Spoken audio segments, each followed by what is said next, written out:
Èèyàn lé èwo lẹ ṣe ẹ káàbọ̀ sí Mashola Gist TV. Ṣé àlàáfíà ni ẹwà gbogbo lẹ́ ń kọ́?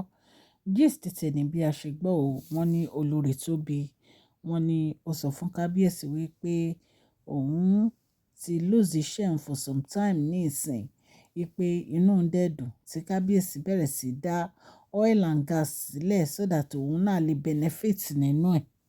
Wọ́n ní kábíyèsí dẹ̀ sọ fún wípé kò sí ẹni tó lè gba nǹkan tí àwọn fún ọmọ àwọn àti ìyàwó àwọn lọ́wọ́ wọn, wípé kó mẹ́nu kúrò ní ọ̀rọ̀ oil and gas.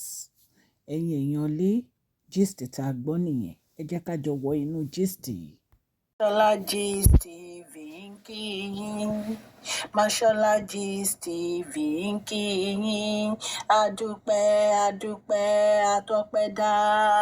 Mashola Gist TV ń kí yín. Mashola Gist TV ń kí yín ó ní ẹ ṣé o, lọ́wọ́ ọkùnrin, lọ́wọ́ obìnrin, lọ́wọ́ ọmọdé, lọ́wọ́ àgbà, lórí gbogbo bẹ́ẹ̀ ṣe ń comment, ten like, ten share. Adúpẹ́ ní ọwọ́ gbogbo yín. Mashola Gist TV ń kí yín. Ẹ̀yin olólùfẹ́ wa, ẹ káàbọ̀ sí Mashola Gist TV. Ṣé àlàáfíà ni ẹwà gbogbo lè ń kọ́? Orúkọ mi ni Mashola, kò yí padà. A máa ń sọ̀rọ̀ nípa celebrity gist, royal gist, politics àti gbogbo nǹkan tó ń ṣẹlẹ̀ ní agbègbè orílẹ̀-èdè bàbá wa ní ilẹ̀ Nàìjíríà. A ń sọ̀rọ̀ nípa celebrity gist, royal gist, politics àti gbogbo nǹkan tó ń ṣẹlẹ̀ ní orílẹ̀-èdè wa. Ẹ̀yin èèyàn lè tẹ́ bá ti subscribe, ẹ tẹ notification bell kẹ́ ẹ subscribe so that a bá ti post any gist ẹ máa rí. À ń sọ Yorùbá lórí channel yìí nítorí pé a fẹ́ gbàgbé àṣà àti èdè wa. Ẹ̀yin èèyàn lè à ń ṣe advert lọ́lọ́kùn òjọ̀kan lórí channel yìí, ẹ kàn sí wa ní Mashola Gist TV.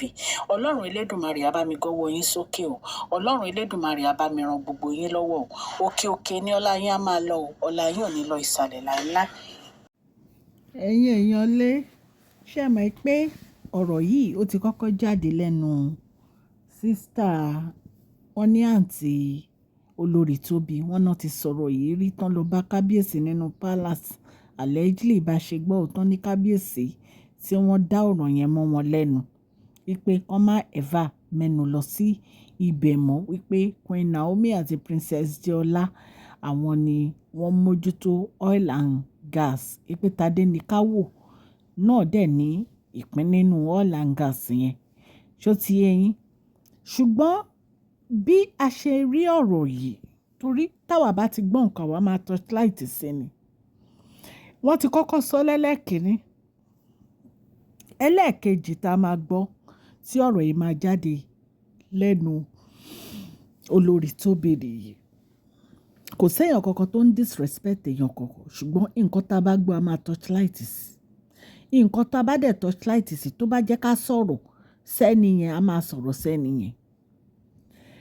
Lóòótọ́ Olori Tobi bímọ fún kábíyèsí, ṣùgbọ́n kábíyèsí ti fi ọ̀rọ̀ oil and gas yìí wọ́n ti fi lélẹ̀ kó tó di pé ó bímọ.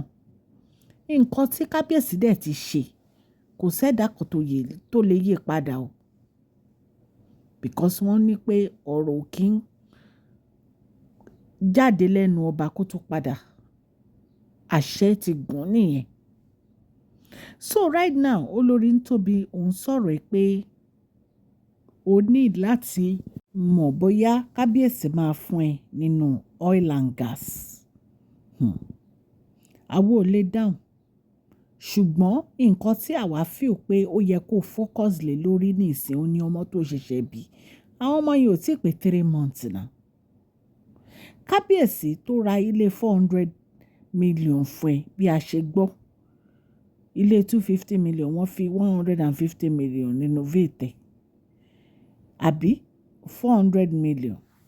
Wọ́n wá nílé ṣe nǹkan gidi fún ẹ rí. Kábíyèsí is a very very nice king. Bàbá ni wọ́n. Bàbá. Ẹ mọyé àwọn ọmọ tí kábíyèsí tí wọ́n fún ní scholarship ká tó wá ní ọmọ bíbí inú tiwọn. Àwọn ọmọ tó bí yẹn wọn ò lè jìyà. Ó kàn jẹ́ pé ojú máa ń kàwé ẹ̀dá ń gbà mí ni. Honestly, kọ́kọ́ tọ́jú ọmọ ẹ, jẹ́ kó mọ̀yàn, fún wọn lọ́yàn, tọ́jú wọn. Gbogbo pé à ń jà sí oil and gas, à ń jà sí gbogbo diplomatic passport, à ń jà sí gbogbo àwọn kìíní. Àwọn ọmọ ẹ máa ní tiwọn.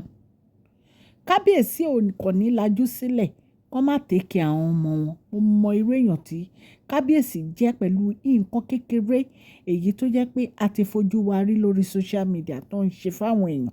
Àwọn aráàta ni o, ká tó wá sọ pé àwọn tó jẹ́ pé ọmọ bíbí inú wọn. So èmi fẹ́ pé nǹkan tó yẹ kó fi sẹ́yìn ló fi síwájú. Àwọn ọmọ ẹni kó kọ́kọ́ tọ́jú fún wọn lọ́yàn mu. Jẹ́ kọ́kàn wọn balẹ̀. Ìwọ náà tọ́jú ara ẹ torí ara ẹ ṣì tutù. Gbogbo àwọn nǹkan báyìí á dàbí ìgbà tó yẹ pé o kàn ń bá Queen Naomi jowú ni. Because lójú àwọn èèyàn bó ṣe máa rí nìyẹn.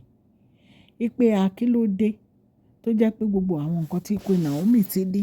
Ìwọ náà ń sọ pé o fẹ́ ní, o dẹ̀ fẹ́ kí kábíyèsí ṣe fún ẹ. Èèyàn máa ń ní sùúrù ni o. Èèyàn máa ń ní sùúrù. Èèyàn ò dẹ̀ gbọdọ̀ máa fi igagbága. O lè máa fẹ́ pé gbogbo nǹkan tó bá fẹ́ òun ní kábíyèsí gbọdọ̀ ṣe fún ẹ because wọ́n ti ṣe fún Queen Naomi. Ẹ yàtọ̀ síra o. Honestly, lóòótọ́ ìyàwó kábíyèsí lẹ́jọ́ jẹ́ ṣùgbọ́n Queen Naomi nìyálé ẹ̀. Queen Naomi dẹ̀ ní àṣẹ ní inú palace yẹn because she's the first wife. Yàtọ̀ sí yẹn, àwọn àti kábíyèsí ó ti pẹ́ tó ti jọ ń bàbọ̀. So àwọn nǹkan míì wà tó yẹ pé olúwẹ̀ máa ní láti fi ojú, èèyàn ní láti ní àmójú kúrò. Lọ ní àmójú kúrò nínú àwọn nǹkan míì. So nǹkan tá a gbọ́ ní ẹ̀yin èèyàn lé, ta ní ká wá torchlight sí.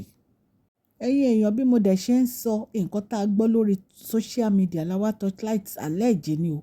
Mi ò bá kábíyèsí gbénu palace o. Ẹ mọ̀ pé nǹkan tá a bá ti gbọ́ a máa wá torchlight sí.